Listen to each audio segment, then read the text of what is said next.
Recently আমার একটা অন্নপূর্ণা পুজো বাড়ির নিমন্ত্রণ ছিল, তো এখন সেখানেই যাচ্ছি। আমার একটা নতুন মিনি ব্লগে তোমাদের সকলকে স্বাগত জানাই। তোমরা দেখতে থাকো আজকের পুরো মিনি ব্লগটা। তো আমরা তো বেরিয়ে পড়েছি, আমি আর দিদা। মা বাড়ি থেকে তারপরে আসবে, আমি দিদার বাড়িতে ছিলাম, সেখান থেকে বেরিয়েছি। তো ওখানে পৌঁছে গেলাম, পৌঁছে গিয়ে সবার আগে ওখানে ভেতরে ঢুকে গেলাম, আর মা কালী বা তারা যাই বলো, সেই মায়ের মুখটা তোমাদেরকে দেখিয়ে দিলাম। আর মায়ের মুখটা সত্যি কতটা সুন্দর, কতটা মায়াময়, সেটা না দেখলে বুঝতেই পারবে না। আর ওখানে গিয়ে ফার্স্টে বসেছিলাম আর দেখলাম খাওয়া দাওয়ার প্রিপারেশনগুলোও ওখানে চলছিল। আর তখনও পুজো শুরু হয়নি, পুজোর কাজকর্ম গোছানো চলছিল। আমরা একদম তাড়াতাড়ি চলে গেছি ওখানে।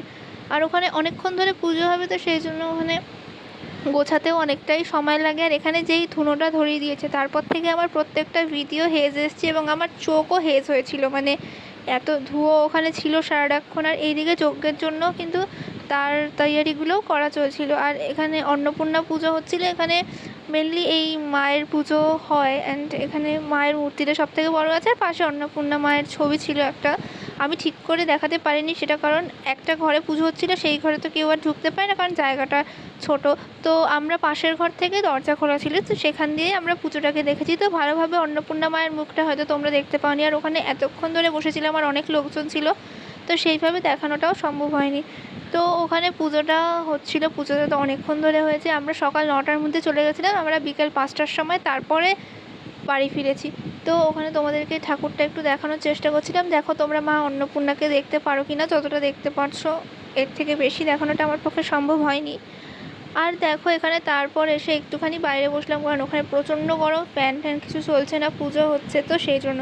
তো বাইরে এসে কিছুক্ষণ বসেছিলাম। তারপর পুজোটা একটু শেষ হতে আমরা এখানে ভিক্ষা দেওয়া স্টার্ট করলো সবাই মিলে। অন্নপূর্ণা পুজোতে তো অন্নপূর্ণা মাকে ভিক্ষা দিতে হয়, তো আমার মা আর দিদাও দিয়েছে।